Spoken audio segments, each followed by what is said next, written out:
एखाद्या लाईनचा स्लोप कसा काढायचा, बरोबर आहे.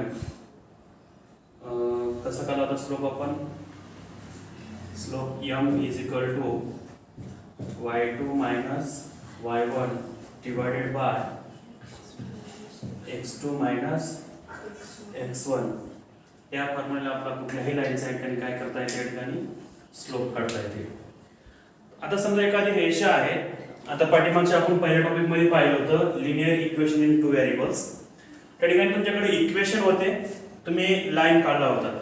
ओके, काय तुमच्याकडे ग्राफिकल मेथड ज्या नावाची होती त्या ठिकाणी तुमच्याकडे इक्वेशन्स होते. म्हणजे कुठले जर समजा तुमच्याकडे अशी इक्वेशन आहे x plus Y is equal to 4, त्यानंतर x minus Y is equal to 6, असे दोन व्हेरिएबल आहेत. तर हे याची पण एक हा पण लिनियर आहे, याचा पॉवर 1 1 आहे, म्हणजे याची पण रेषा काढता येते आणि याची पण एक रेषा काढता येते. ओके, म्हणजे जर तुमच्याकडे अशी कोऑर्डिनेट सिस्टीम आहे तर ही रेषा कुठे ना कुठे एकमेकाला इंटरसेक्ट होणारे आहेत. ओके, नो प्रॉब्लेम, त्याच्यामध्ये काय आपला वाद नाही. म्हणजे ही पहिली रेषा पण म्हणजे x plus Y is equal to 4, त्यानंतर दुसरी रेषा आहे x minus Y is equal to 6. Okay, म्हणजे तुमच्याकडे पहिल्या टॉपिक मध्ये इक्वेशन होते, त्यावरून आपण ठिकाणी रेषा काढली होती, लाईन काढली होती ग्राफिकल मेथड मध्ये. ओके, आणि त्यांचा इंटरसेक्शन पॉइंट हा आपला सोल्युशन असतो. ओके, हे शोधण्यासाठी. तर या टॉपिक मध्ये आपण आता जर आपल्याकडे लाईन असेल, ओके, लाईनचं काहीतरी आपल्याकडे इन्फॉर्मेशन असेल तर त्या ठिकाणी आपल्याला काय सांगता, ठिकाणी इक्वेशन सांगता येते. ओके, म्हणजे आपल्या ठिकाणी आता इक्वेशनच फॉर्म या ठिकाणी तयार करायचं लागायचं आहे. जर तुमच्याकडे स्लोप असेल, लाईनचा कल असेल किंवा पॉइंट असेल किंवा वाय इंटरसेप्ट फॉर्म असेल तर या ठिकाणी आपला त्याच्या माध्यमानं काय करायचं, या ठिकाणी त्या रेषेचं इक्वेशन या ठिकाणी आपल्याला सांगायचं आहे. ओके, बघूया आपण काय सांगू शकतो.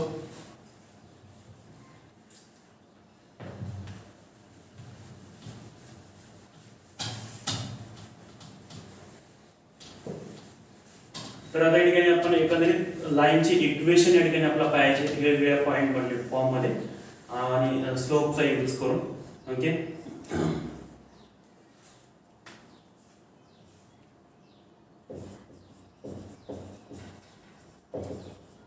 Equation of line in slope end number 1, slope end Y intercept form. Okay, काय पाहणार इकडे आपण, slope end Y intercept form. Okay, समजा आपल्याकडे एक कोऑर्डिनेट सिस्टीम आहे. ओके, आणि एक लाईन आहे जी की पॉझिटिव्ह एक्स ॲक्सिसला वाय ॲक्सिसला इंटरसेप्ट करते. ओके, इथं त्याचं इन्क्लिनेशन असेल म्हणजे थिटा आहे, म्हणजे तुम्हाला एम काहीतरी माहित आहे. ओके, तुमच्याकडे एम आहे आणि समजा हा लाईनला इथं वायचा इंटरसेप्ट घेणारा फॉर्म घेतला आपण. समजा तिने इथं 0, सी म्हणजे एक्स ॲक्सिसचं वाय ॲक्सिसचं डिस्टन्स. ओके, किंवा वाय इंटरसेप्ट ज्या ठिकाणी वाय ॲक्सिसला तिने या ठिकाणी छेदत आहे तिथलं पॉईंट आपण घेतलं या ठिकाणी. आणि दुसरा एक पॉईंट आहे समजा पी, इथं एक्स वाय अशा ठिकाणी आपण गृहीत धरलं. ओके, लाईनला नाव देऊ आपण काहीतरी L. Okay, line L is intersect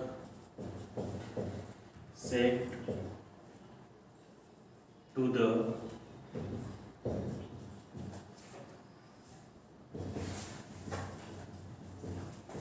तर या लाईनचं इक्वेशन तयार करण्यासाठी आपला फॉर्म सांगायचा आहे. ऍक्सिस त्याला पॉइंटला नाव द्या आपण काहीतरी क्यू.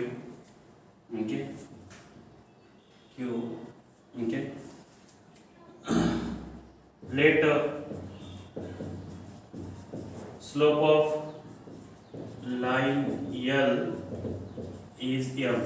समजा ह्या लाईनचा स्लोप काय ठिकाणी m आहे. ओके, तर and C is the y intercept काय ठिकाणी y इंटरसेप्ट म्हणजे y ला छेदण्याचा पार्ट आहे किंवा इथला डिस्टन्स आहे. Let q is equal to x1, y1 is equal to किंवा हे अगोदर घ्या तुम्हाला माहित आहे 0, c is equal to x1, y1. त्यानंतर p एक पॉइंट घेतला, p on point on the line l म्हणजे काय आहे ठिकाणी x, y म्हणजे हा x2, y2 घ्यायला. Okay, now slope of line l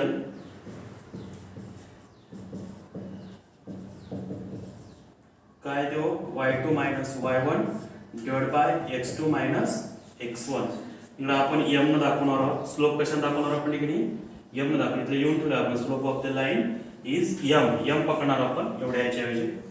y2 ची किंमत काय हो y आहे म्हणजे आणि y1 ची किंमत c आहे. काय आहे c आहे. x2 ची किंमत x, x1 ची किंमत 0 आहे. Okay, m is equal to y minus c divided by x. Okay, तर याचा प्रोडक्ट आपण मल्टिप्लिकेशन करून घेतला तर mx is equal to y minus c. Okay, तर आपण ह्या प्लस मायनस c ला इकडे घेऊन येऊया. mx plus c is equal to काय राहिलं या ठिकाणी y. मग y is equal to mx plus c. Okay, तर हे झालं y इंटरसेप्ट फॉर्म मधलं इक्वेशन. ओके, कोणत्या लाईनचं इक्वेशन कोणत्या फॉर्म मध्ये y intercept form.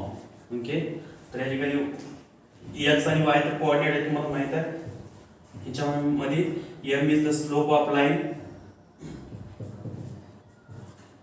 m is the slope of line.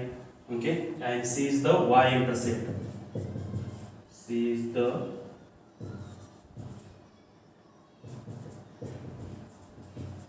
y intercept. y ला छेदन करणारा तो बिंदू जो आहे पॉइंट जो आहे इथली किंमत आहे c म्हणजे आपला माहित आहे. ओके, तर अशा प्रकारच्या ठिकाणी y is equal to mx plus c. Okay, आइन्स्टाईनने एक इक्वेशन मांडलं होतं बघा. कोणतं इक्वेशन मांडलं होतं त्यांनी?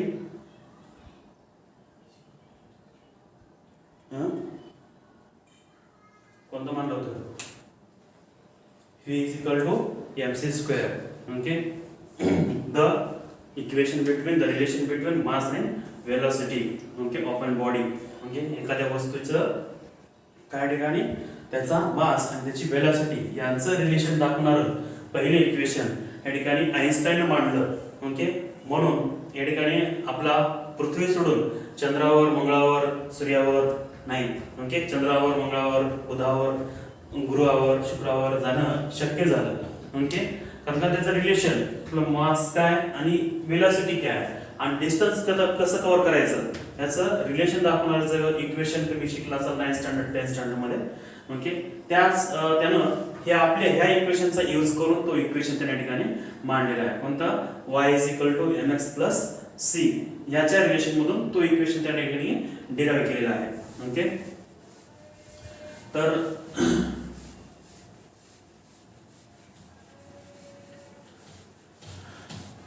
ह्या फॉर्म मध्ये जर इक्वेशनचं डायरेक्ट आपल्या ठिकाणी स्लोप सांगता येते.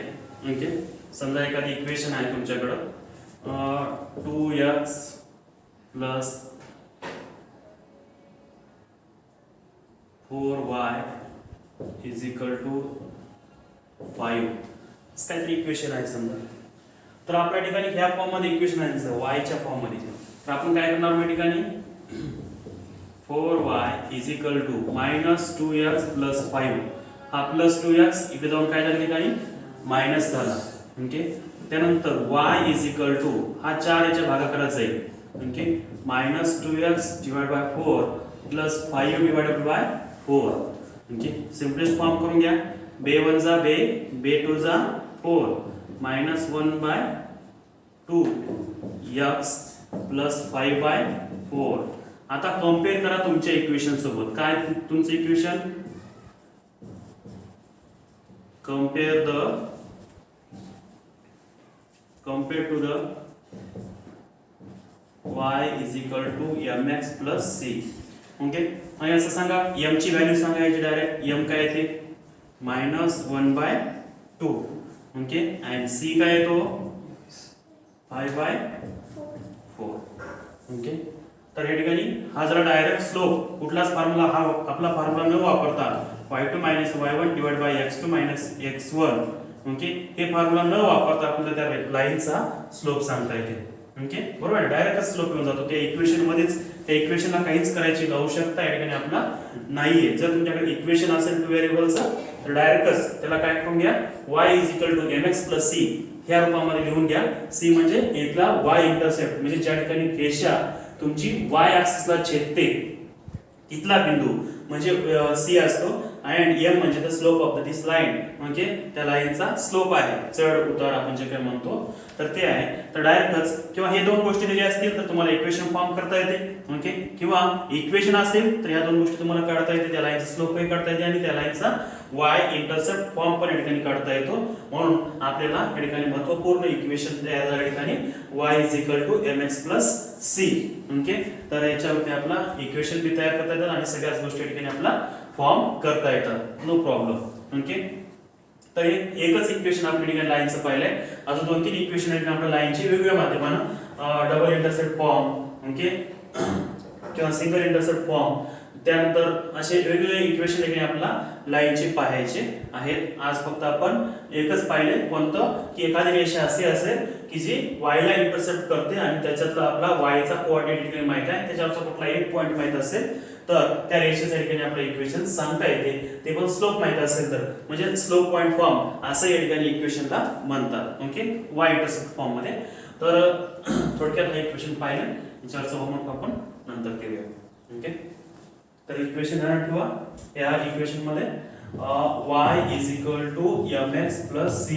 ओके, तुम्हाला स्टँडर्ड फॉर्म मध्ये लिहायचं जरी म्हटलं तरी याच फॉर्म मध्ये लिहायचं इक्वेशन y = mx + c. या मध्ये x सोबत येणारा आकडा आहे तो. ओके, आणि c is a y intercept form. काही -1 किंवा प्लस येईल, फ्रॅक्शन येईल, डेसिमल येईल, आपल्याला काही येत नाही त्याच्याशी. ज्याप्रमाणे आपण काढलंय त्या ठिकाणी m = 1 - 1/2 आणि c = 5/4. तर अशा रेषेचं समीकरण या ठिकाणी आपण तयार केलं. ओके, तर स्पर्धा परीक्षेमध्ये किंवा पुढच्या एक्झामिनेशनसाठी तुम्हाला हा महत्त्वपूर्ण आहे. नवीन सिलेबस मध्ये नाहीये, जुन्या सिलेबस मध्ये आहे. आता नवीन सिलेबस मध्ये 11वीला तुम्हाला डायरेक्ट कॅटेगरी स्टडी करावी लागेल. हे इक्वेशनचे टाइप्स, इक्वेशनचे प्रकार, समीकरणाचे जे काही प्रकार आहेत हे सगळे समीकरणाचे प्रकार तुम्हाला डायरेक्ट आता 11वीला मध्ये 11th स्टँडर्ड मध्ये ठिकाणी स्टडी करावे लागतील. तरी पण तुम्हाला माहित असावे जुन्या सिलेबसला होते. थोडक्यात महत्त्वपूर्ण आहे MCQचा एक्झाम वगैरे देण्यासाठी आणि थोडंफार बेसिकली बऱ्याच गोष्टी ठिकाणी समजू शकतात. म्हणून हा इक्वेशन एक घेतलेला आहे. अजून 2-3 इक्वेशन आहेत ते आपण नंतरच्या तासिकेमध्ये घेऊया. ओके, धन्यवाद.